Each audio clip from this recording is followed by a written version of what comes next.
Queria convidar você a abrir sua Bíblia no Evangelho segundo Lucas, capítulo 7. Lucas, capítulo 7.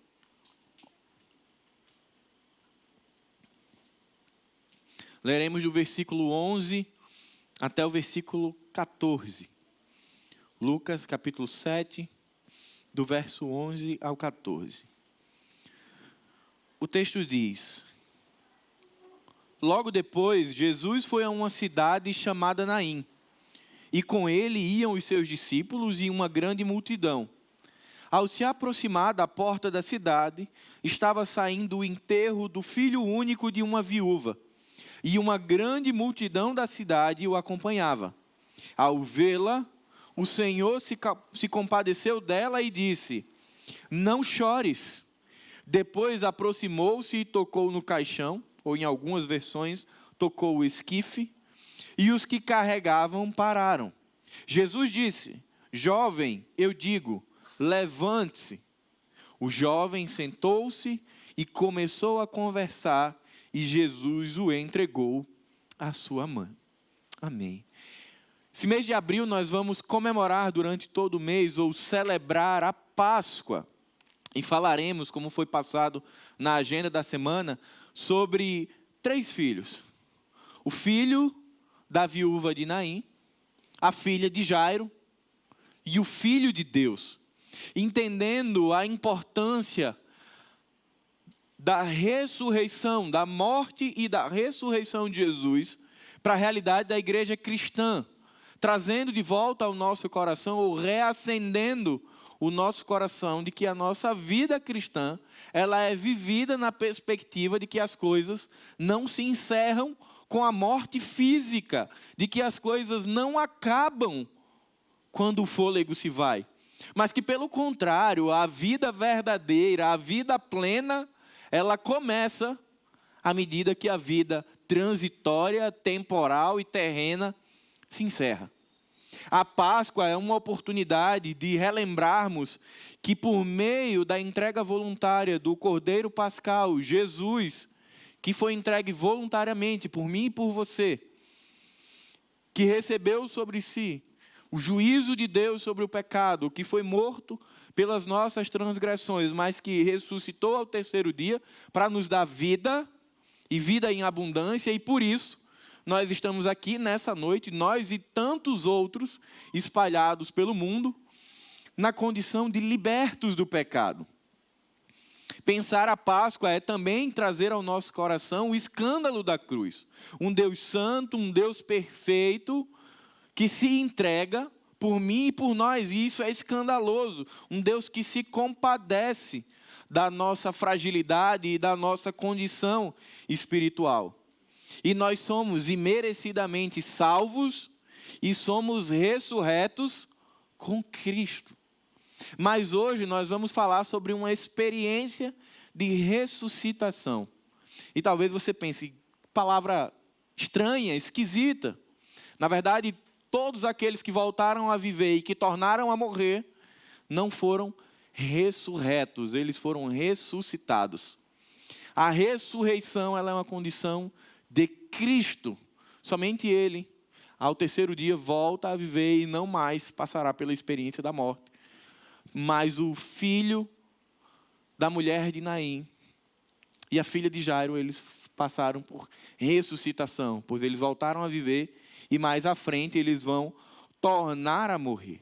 Mas para nós, para mim e para você, nós passaremos, talvez não pela ressuscitação, mas certamente pela ressurreição que já nos foi dada em Cristo. E ainda que a morte física chegue, e de fato, um dia ela chegará, se assim Jesus não voltar antes para nos buscar, nós iremos gozar da realidade de uma vida eterna com Deus por meio da ressurreição de Jesus.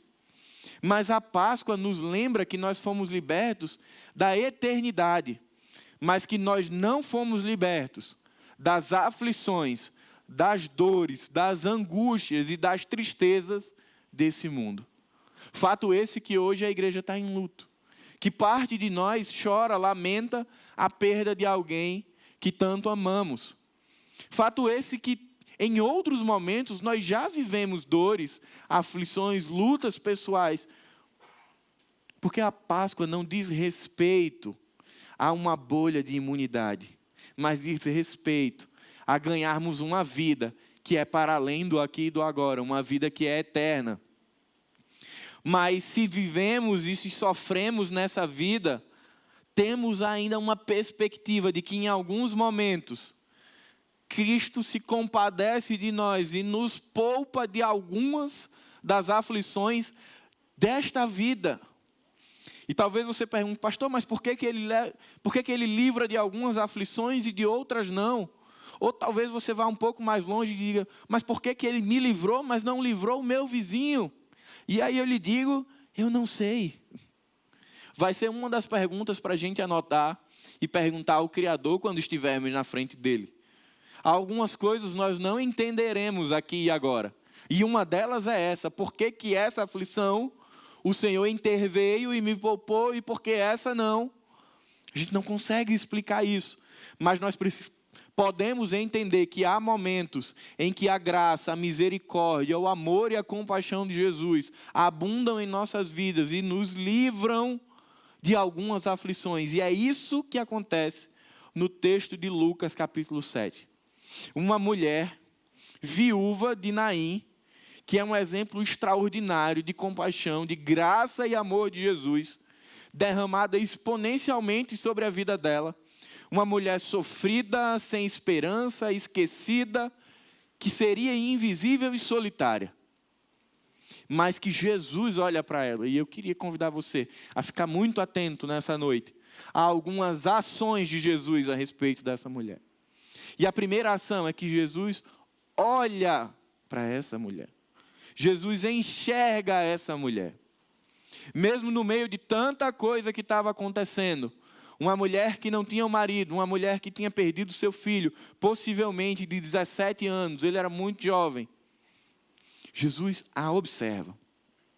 E como isso é importante para nós que muitas vezes vivemos num mundo extremamente barulhento, um mundo extremamente movimentado, onde parece que as nossas dores, que as nossas lágrimas não são percebidas. E de fato, em alguns momentos não são.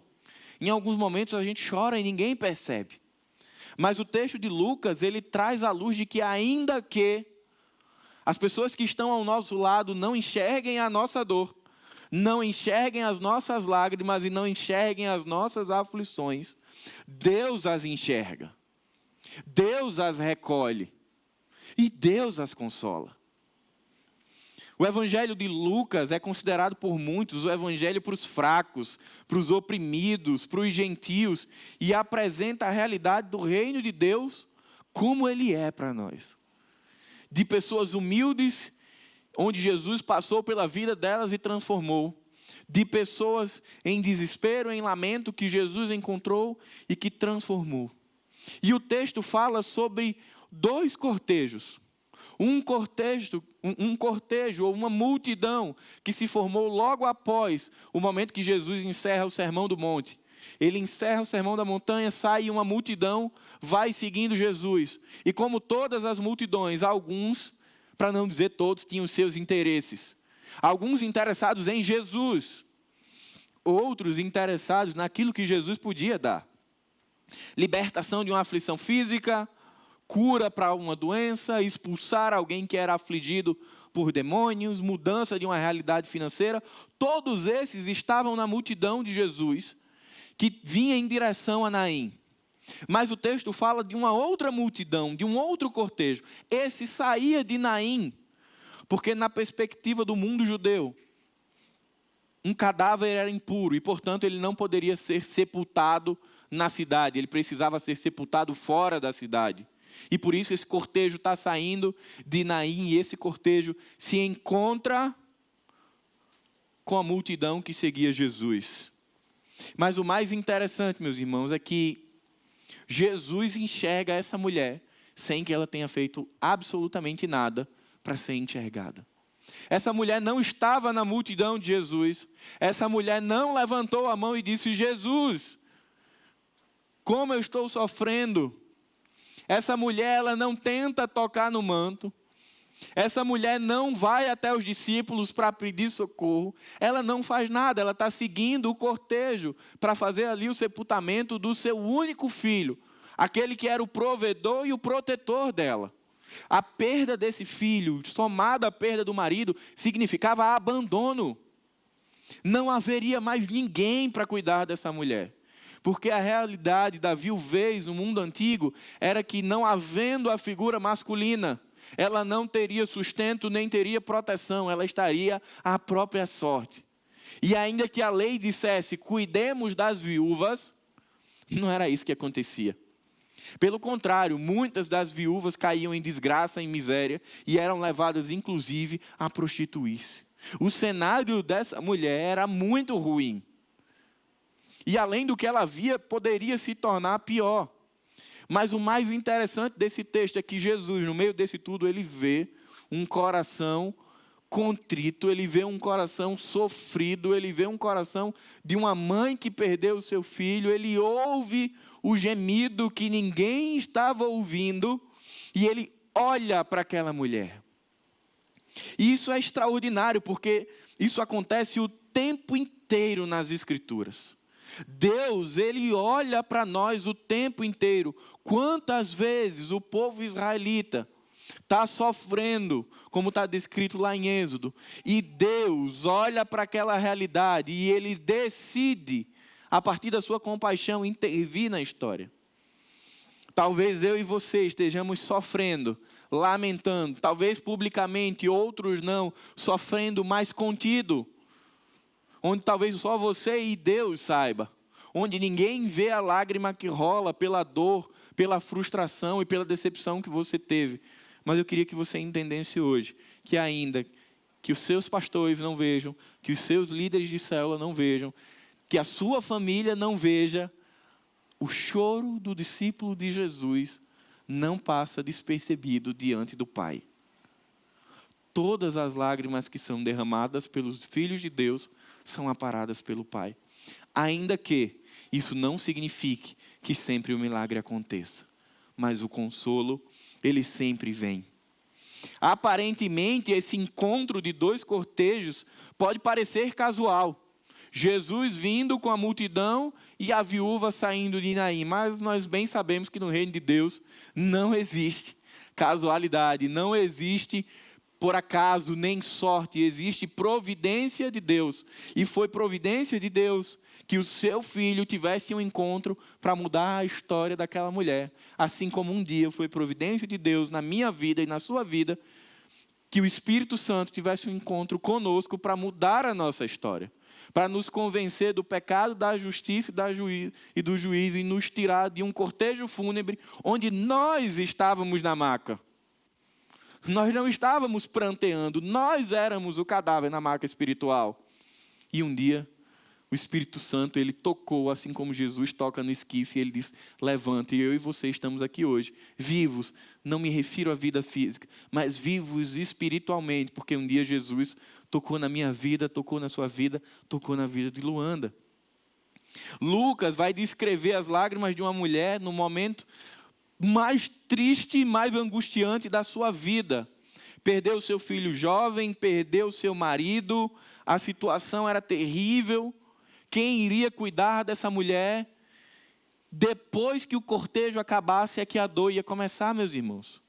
Porque a ida era muito boa, ela estava indo com a multidão. Mas quando essa mulher voltasse para casa, você bem sabe disso. 2, 3 dias depois, o que é que acontece? A vida volta à rotina.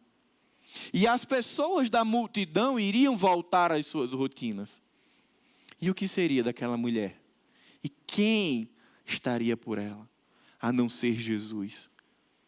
As lágrimas e os gritos internos daquela viúva chegaram ao coração de Jesus, que olhou para ela.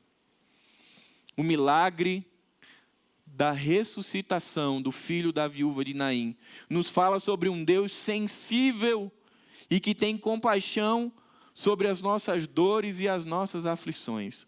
Nós não servimos a um Deus distante, a um Deus que observa as nossas dores sem se relacionar com ela. Pelo contrário, Nós servimos e adoramos a um Deus que não somente enxerga o que nos aflige, mas Ele se compadece e Ele se volta para a nossa realidade de dor e aflição e Ele se aproxima nesses momentos. Esse cenário lembra muito o texto de Êxodo 3, 7 e 8. Você não precisa abrir.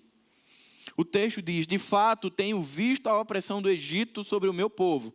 Tenho escutado o seu clamor por causa dos seus feitores. E sei quanto eles estão sofrendo. Por isso, desci para livrá-los da mão do Egito. A mesma compaixão que moveu o coração de Deus a descer e libertar o povo do cativeiro egípcio, é a mesma compaixão que move Jesus a mudar a rota. A mudar a rota que ia num sentido e que ele enxerga a dor daquela mulher, e agora a rota de Jesus é a dor daquela mulher. Veja como Jesus faz isso em outros momentos. Você lembra, depois da morte de Jesus, quem estava voltando para Emaús? Triste, derrotado. Os discípulos no caminho de Emaús ali, totalmente frustrados, porque o projeto de Jerusalém falhou na cabeça deles. Jesus se revela a eles que estavam cansados, aflitos, sofridos e sobrecarregados. Jesus se reencontra com eles, se revela a eles, fortalece a fé deles e eles voltam para o projeto de Jerusalém. Jesus, ele sempre observa as nossas dores. E eu queria, junto com você, extrair 4 lições para as nossas vidas. Primeira lição: Cristo enxerga as nossas lágrimas. Nós sabemos pouco a respeito da viúva de Naim, exceto a circunstância que ela estava, que era dificílima, que ela tinha perdido o marido e que ela agora tinha perdido o seu filho. Mas não era apenas isso que significava.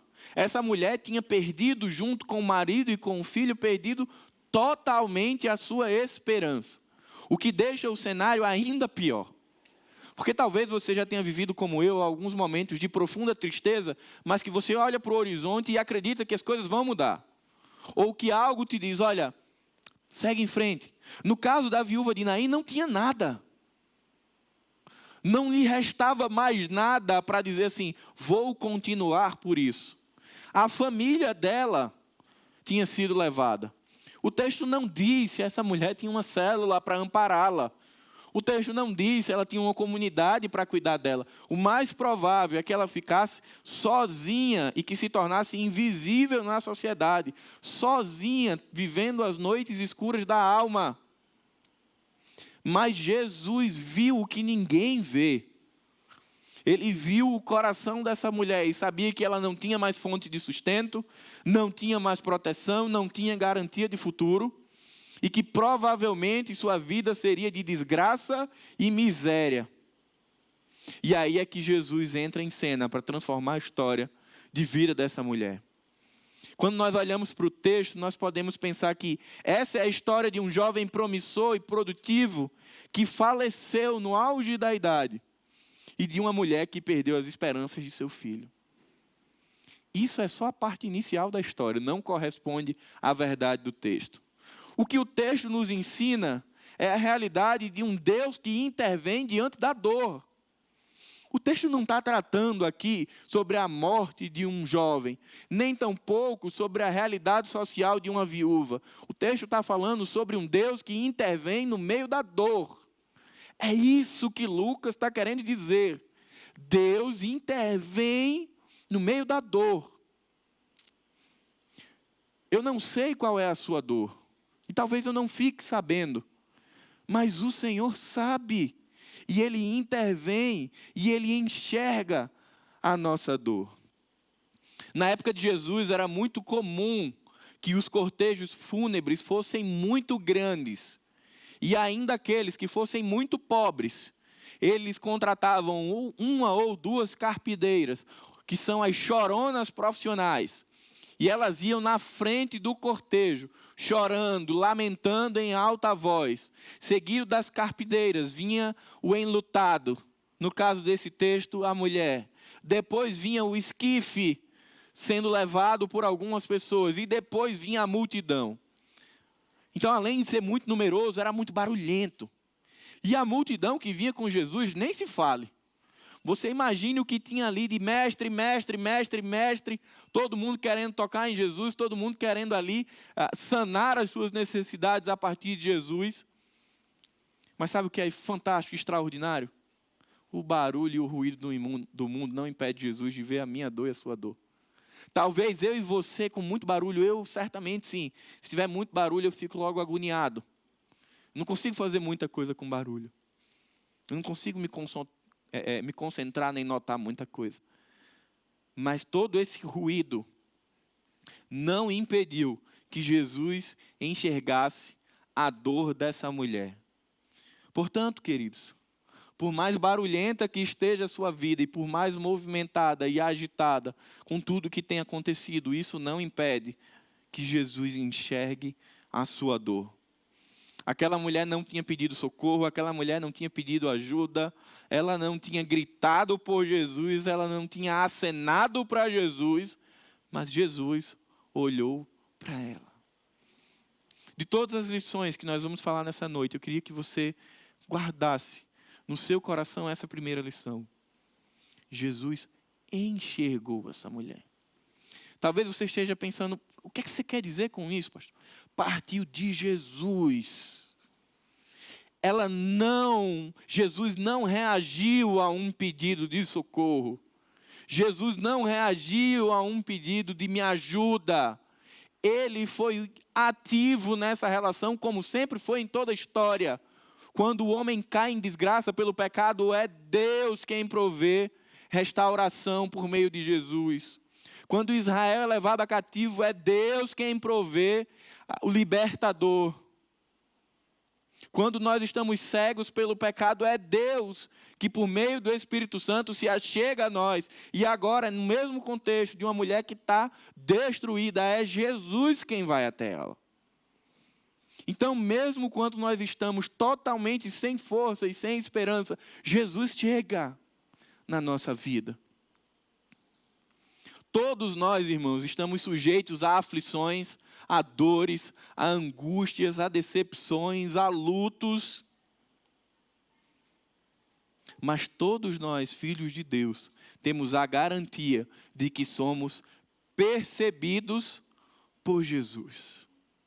É muito comum durante a trajetória da vida cristã, em alguns momentos, nós pensarmos, ninguém me nota.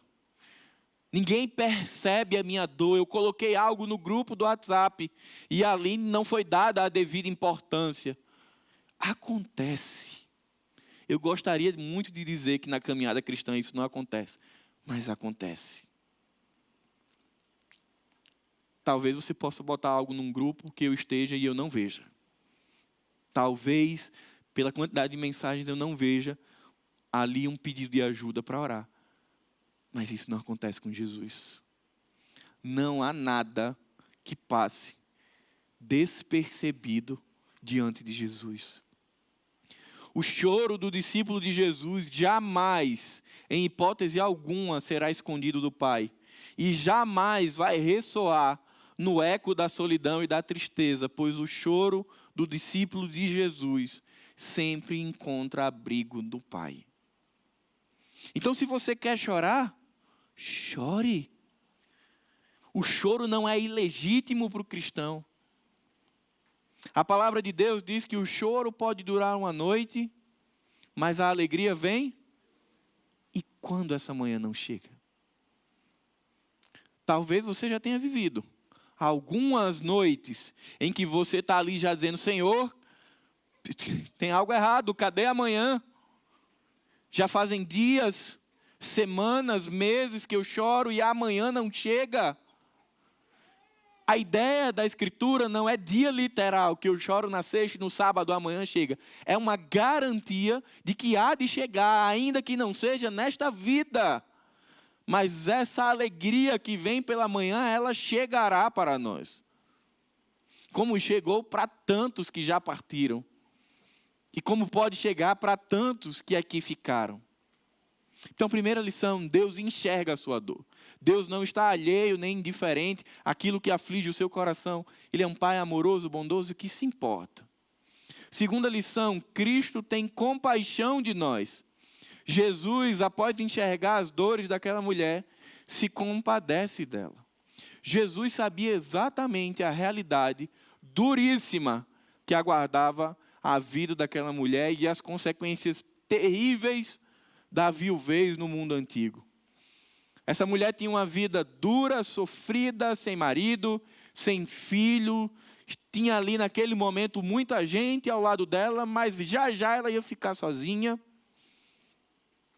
Aquelas pessoas estavam sensibilizadas, consternadas, disponíveis para ela, mas isso tinha um prazo. Dias depois isso ia acabar e essas pessoas iam ser envolvidas no ritmo natural da vida. E aí o que ia restar para essa mulher era solidão e abandono, o que nós chamamos de vazio relacional. Essa mulher não ia voltar para casa e ter com quem sofrer. Essa mulher não ia ter rede de apoio para sofrer, ela ia ficar sozinha. De certa forma, o sentimento que iria tomar conta dessa mulher era o sentimento de orfandade. Não de que ela não tivesse seus pais, mas de que ela estaria sozinha, vulnerável aos perigos da sociedade e vulnerável espiritualmente, sendo expostas às más falas, a convites descabidos, a tentativas de assédio, de abuso e muito provavelmente levada para a frieza e para a apatia espiritual. Porém, quando a gente volta o texto para os evangelhos, seja Mateus, Marcos, Lucas ou João, e percebemos que Jesus intervém, ele sempre intervém com um propósito. Os milagres de Jesus narrados nos evangelhos sinóticos, em alguns momentos eles são feitos por propósitos bem específicos, para revelar o poder e a glória do Pai diante daqueles que ali estavam. Ora, para autenticar a divindade de Jesus. Mas esse milagre em específico, ele é muito especial, porque o que motiva esse milagre não é a autenticação da divindade de Jesus e nem é diretamente revelar a glória do Pai. Óbvio que isso fazia parte, mas o principal motivo era compaixão. Você sabe realmente o que é compaixão? Será que eu sei o que é compaixão? Tanto no grego quanto no hebraico, a ideia de compaixão é um movimento das entranhas que nos comove e que nos identifica com a dor do outro. Talvez você diga, opa, conheço isso daí, é empatia. Não. Empatia não chega nem perto do que Jesus sentiu por essa mulher. O que a compaixão de Jesus fez por essa mulher foi relacionar o coração de Cristo com o coração dessa mulher, de maneira que ele sentiu a dor real e nos mínimos detalhes e particularidades que só ela conhecia e que isso o comoveu. Ele se compadeceu dessa mulher. Isso significa que ele escolheu sofrer com ela. E não que chegou até ele a dor e a partir daí ele foi sensibilizado. Não, ele olhou primeiramente e Cristo escolhe ter compaixão dela. E isso mexeu muito comigo. Porque até então eu via compaixão como uma resposta. Algo chega até mim e eu respondo em compaixão. Mas quando eu olho para Jesus e entendo o texto, não é a ideia real de compaixão, não é a ideia em sua inteireza. A ideia de compaixão é que é um comportamento, é uma atitude, é uma ação daquele que sente compaixão por aquele que sofre.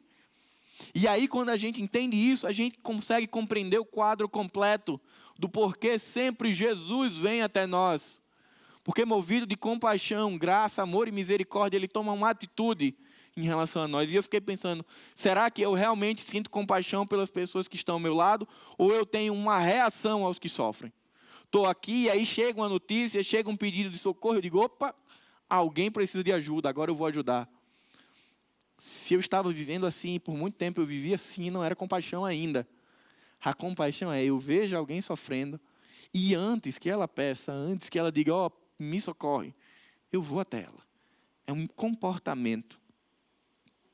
A compaixão de Jesus por essa mulher é uma declaração sem limites de que Deus, em sua soberania e glória, envolve seu coração ao nosso no que diz respeito às nossas dores.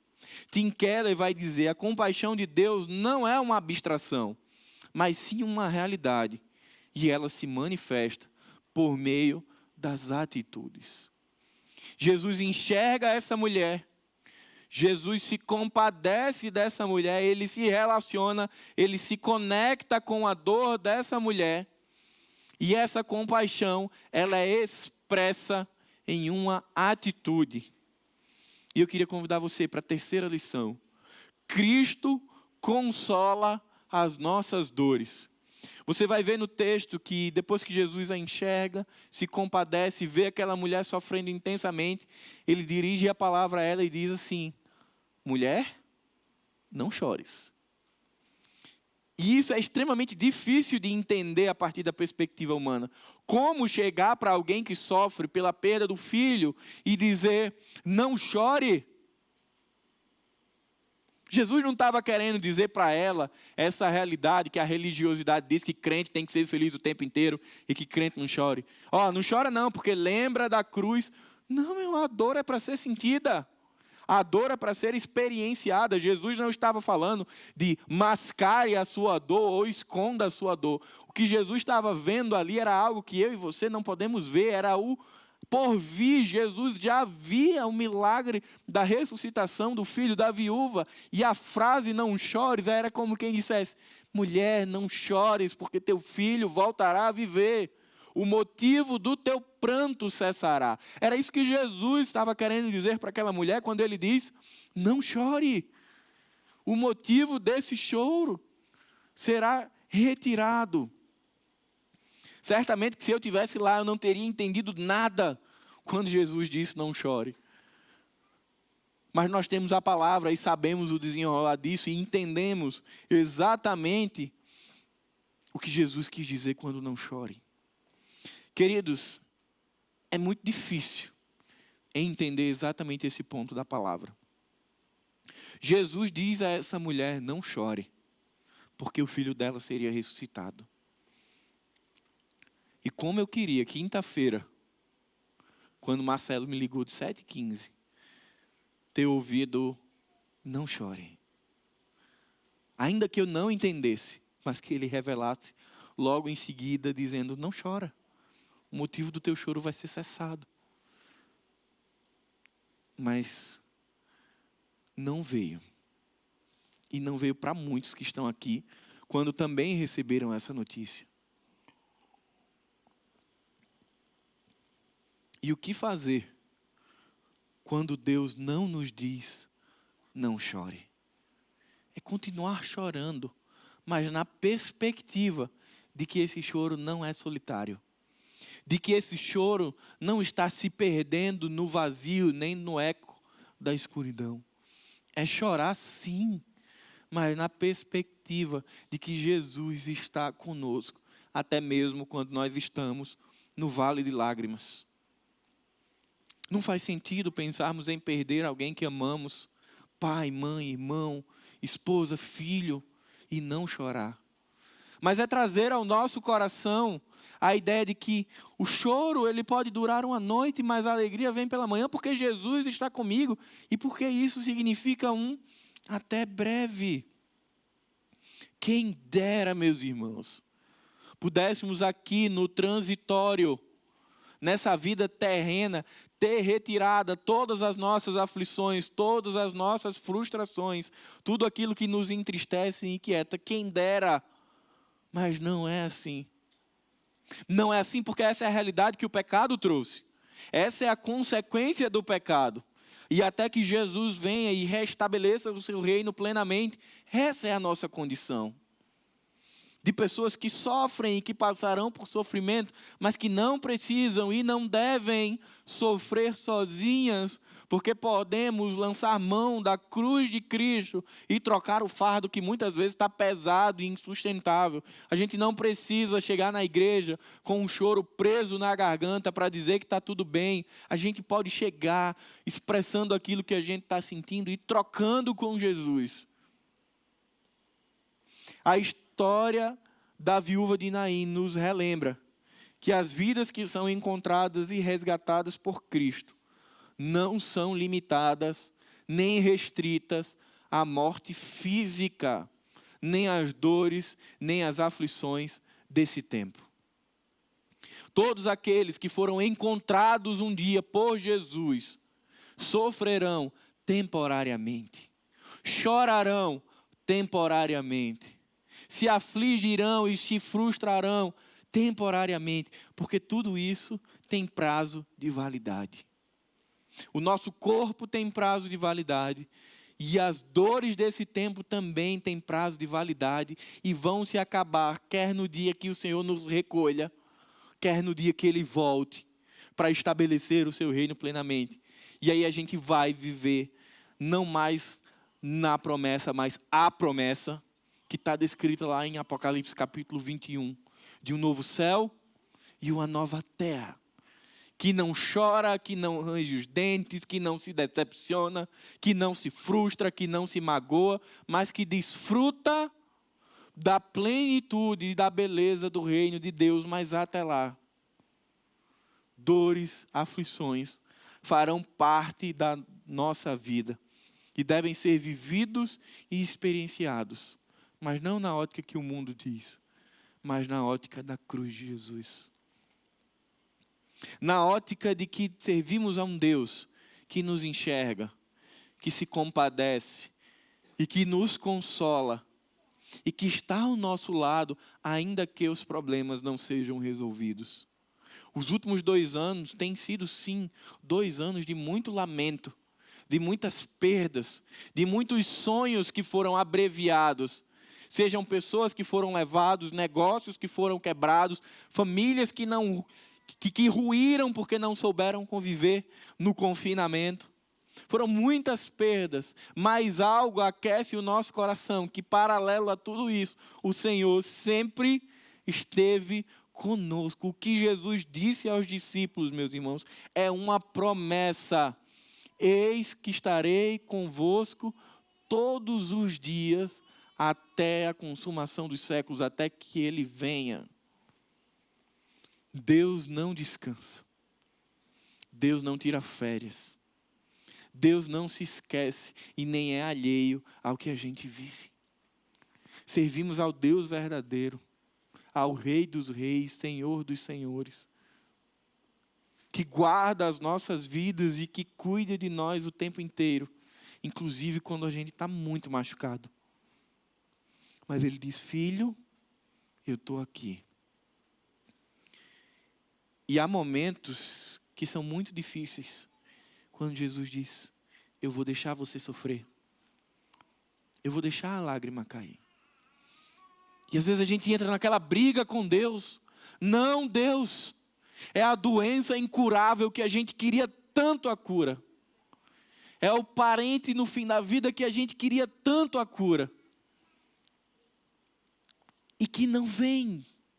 E a gente fica: por que, Senhor? Por que tantos milagres? E por que na minha vida não? Mas lembra que ainda que isso não venha, existe consolo para os filhos de Deus. E de que você pode descansar e chorar nos braços do seu Pai, do meu Pai. Talvez você esteja sofrendo sozinho, aflito sozinho, agoniado sozinho. O caminho não é esse. Se você não está pronto para dividir ainda a carga conosco, divida com Deus. Lembrando-se que Deus usa a comunidade para consolar os seus filhos. Podemos viver a experiência do luto, da perda, da tristeza, do lamento, da aflição, com e em Cristo.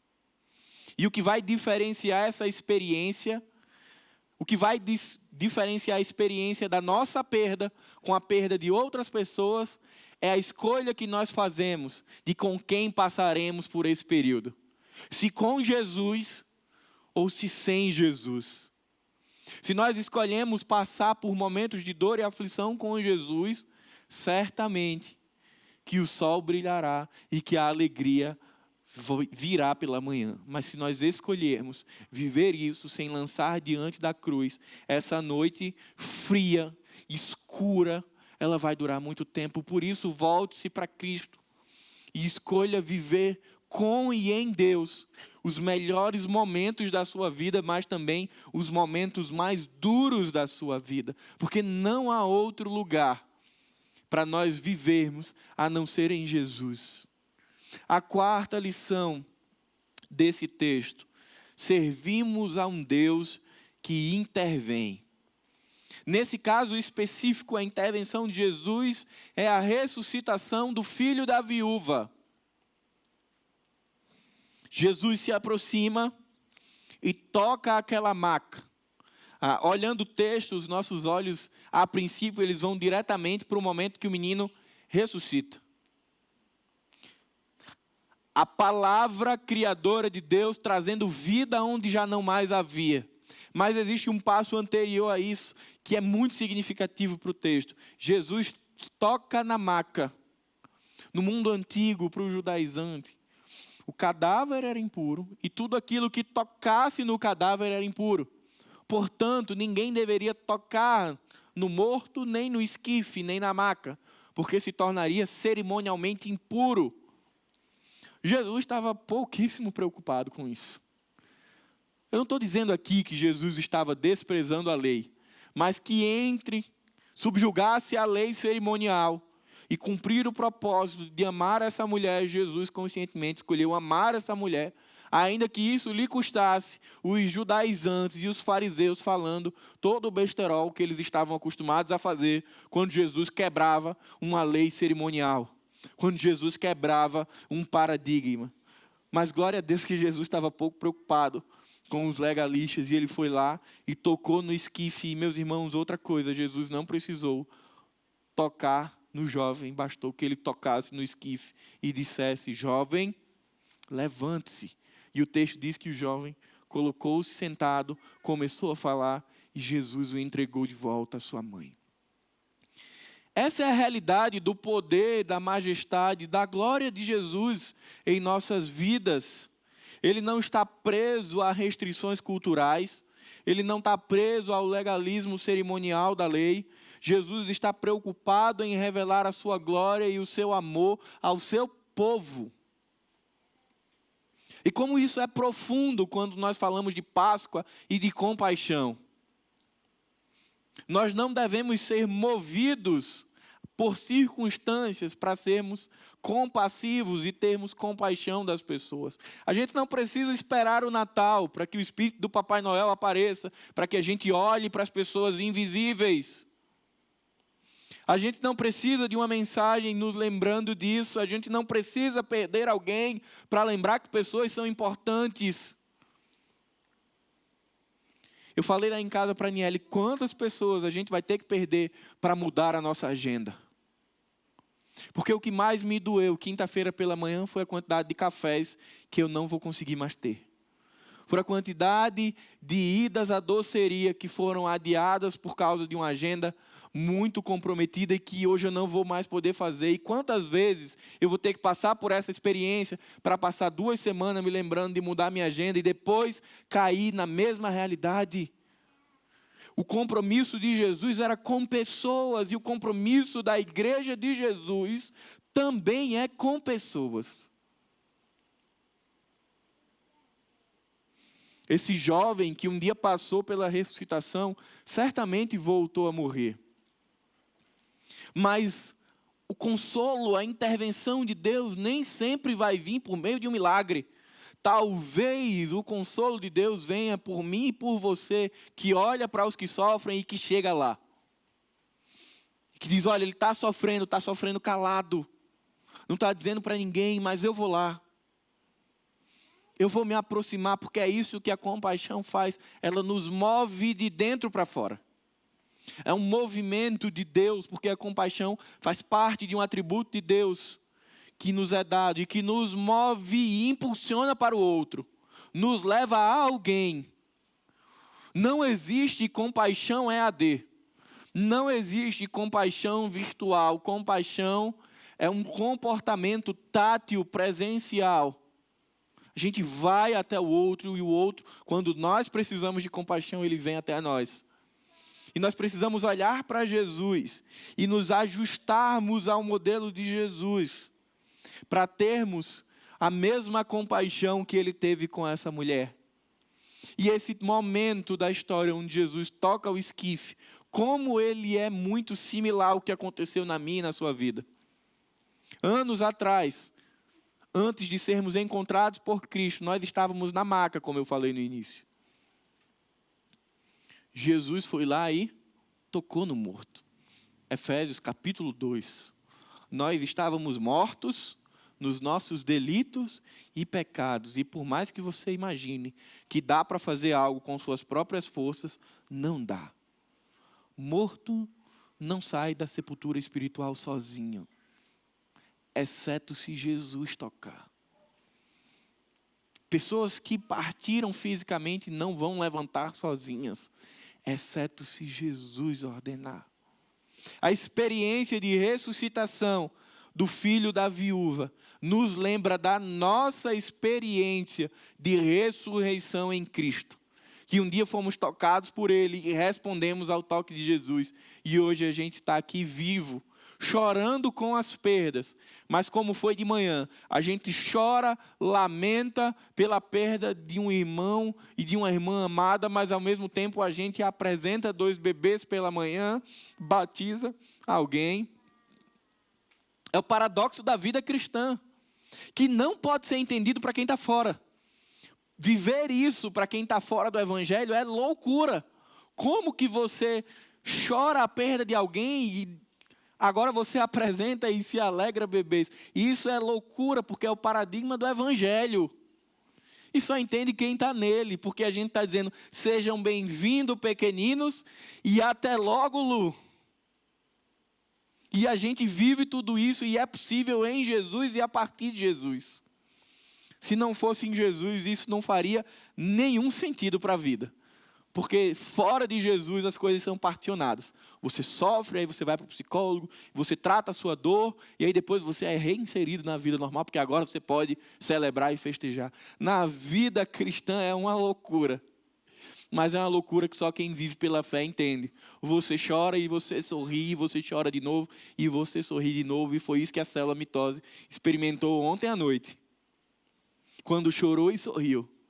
Quando chorou pela ausência, mas sorriu pelas memórias. Quando chorou porque não pode mais ouvir tuas ordens, mas se alegrou relembrando os ensinamentos que foi deixado a cada um deles.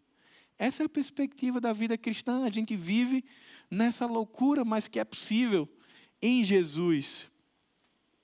Eu queria que você saísse daqui hoje lembrando que por mais que algumas coisas da nossa vida não tenham solução, por mais que sejamos visitados pela experiência da morte, pela experiência da decepção com pessoas, pela experiência de sonhos que não foram realizados, nós podemos continuar seguindo em frente, porque ainda que estejamos chorando e pranteando, Jesus continua nos enxergando, Jesus continua nos consolando, Jesus continua se compadecendo de nós e Ele continua intervindo nas nossas vidas, ainda que não do jeito que nós gostaríamos, ainda que nem sempre do jeito que a gente pede e do jeito que a gente ora. Por fim, esse texto pode ser chamado o Deus que visita os homens. O que faz muito sentido quando você lê o verso 15 e 16. O povo diz, hoje o Senhor nos visitou. E depois dessa experiência, o povo fica empolvoroso para falar de Jesus, por onde estavam. Porque eles tiveram a experiência de ver que foram notados por Jesus, que Ele se compadeceu deles, consolou e interviu. E essa história corre de volta para Jerusalém. Queridos, Jesus não faz distinção nenhuma entre os que sofrem. Pouco importa para Jesus se o que sofre é rico ou pobre. Pouco sofre para Jesus se é alguém proeminente na sociedade ou se é alguém que vive no anonimato. Pouco importa para Jesus se é alto, baixo, branco, negro. Jesus olha para pessoas. E glória a Deus, porque um dia Ele olhou para pessoas como nós. Nos viu, se compadeceu da nossa realidade de condenação eterna, mandou o Espírito Santo para nos consolar e nos resgatar, interviu na nossa vida. Ricardo Barbosa, no livro O Caminho do Coração, ele diz: eu oro para que Deus abra os nossos olhos e nos permita ver os tesouros escondidos nos sofrimentos que o mundo quer evitar. Ricardo Barbosa levou muita régua da maturidade espiritual. Pedir que Deus nos permita ver a beleza de sofrer. Pedir que Deus nos permita ver os benefícios do sofrimento cristão. E talvez você pergunte quais são. É você ter a possibilidade de olhar de lado e perceber Jesus aqui bem pertinho. É a possibilidade de você estar vivendo o dia mais nublado da sua vida. Mas de você olhar para frente e ver o sol da justiça brilhando como nunca. É a possibilidade de você estar passando a pior nevasca que você já enfrentou. A noite mais fria da sua história. E mesmo sem nenhum casaco, se sentir quentinho. Porque Jesus está ali. Essas são algumas belezas que o sofrimento nos permite ter. E a minha oração é a mesma de Ricardo Barbosa. Que nós possamos enxergar a beleza da dor e do sofrimento. Páscoa nos lembra disso. Dor e sofrimento de Jesus. Entrega voluntária que nos deu o que nós temos de melhor. A vida com Deus. Sofrer nos faz ressignificar e atribuir maior valor àquilo que Deus já nos deu. Faz dizer como é importante poder acordar e ter algumas pessoas ao nosso lado. E como Pedro falou, que bom que tivemos 34 anos com Luanda. Que bom que temos algum tempo entre nós.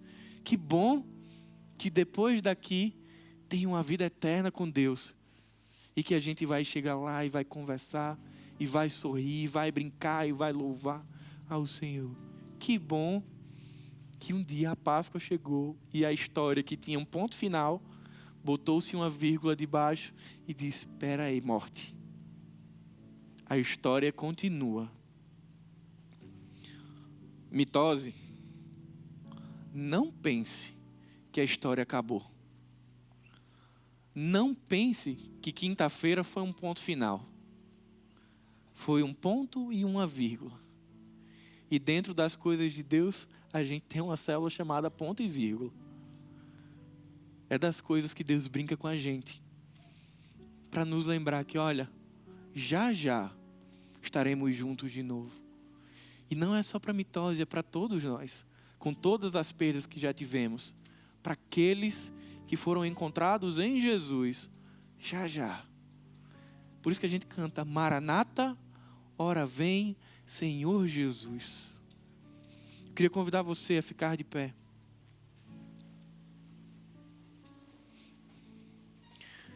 Paizinho querido, nós queremos te agradecer, Senhor, pela tua palavra, pela esperança que ela produz em nossos corações, pela chama que é reacendida quando somos consolados por meio da tua palavra, Senhor. São dias de lágrimas, são dias de choro, mas um choro que tem prazo, um choro que tem dia para acabar, porque Maranata, a hora vem, Senhor Jesus, porque vai ter o dia que não vai ter mais vista embaçada pelo pecado, que não vai ter mais as agruras deste mundo nos impedindo de ver a Jesus, porque vai ter um momento em que nós estaremos na eternidade juntos como Igreja Santa de Jesus, louvando e engrandecendo o Teu nome. Mas até lá, Pai, continua conosco, nos aquecendo na noite fria, cuidando de nós e sendo socorro bem presente na angústia. Porque, Pai, sem Ti nós não conseguimos. Que o amor de Deus o Pai, que a graça de Jesus e que as consolações do Espírito Santo estejam com cada um de nós, hoje e para sempre. Amém. Se você nos visita hoje pela primeira vez, nós preparamos um momento muito especial para você. Logo ao sair do culto, do templo, do seu lado esquerdo, tem um local que você vai ser recepcionado e levar uma lembrancinha com muito amor da nossa igreja. Então, se você nos visita hoje, não deixe de ir para esse momento de recepção e de carinho.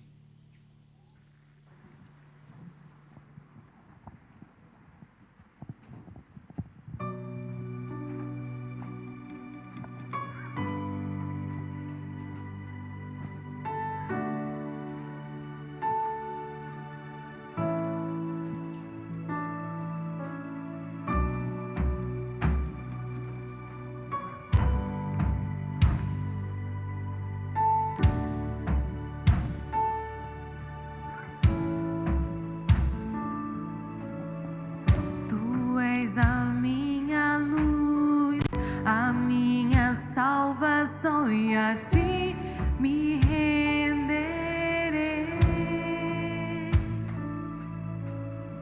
Se ao Teu lado estou, seguro em Tuas mãos, eu nada temerei.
declarar isso, que essa é a nossa grande esperança, a volta do Cordeiro.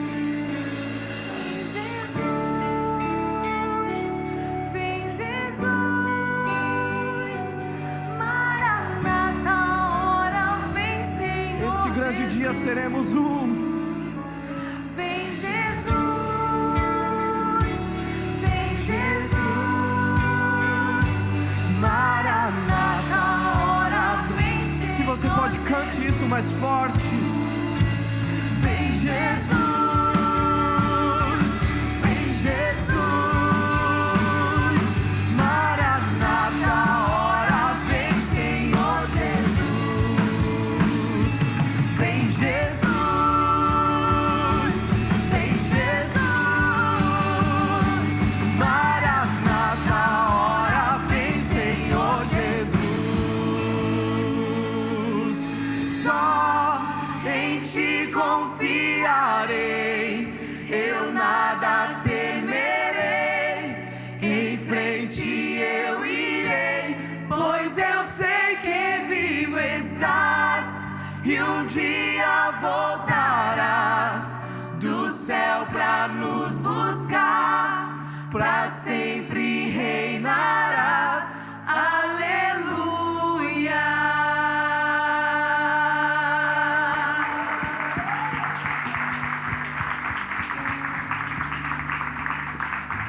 Será que podemos cantar isso novamente? Só em ti confiarei, Eu nada temerei, em frente eu irei, pois eu sei que vivo estás, e um dia voltarás do céu pra nos buscar, pra sempre reinarás.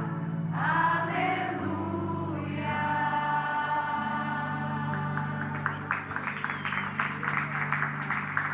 que essa esperança possa conduzir a nossa semana, todo o nosso coração, em nome de Jesus. Deus te abençoe.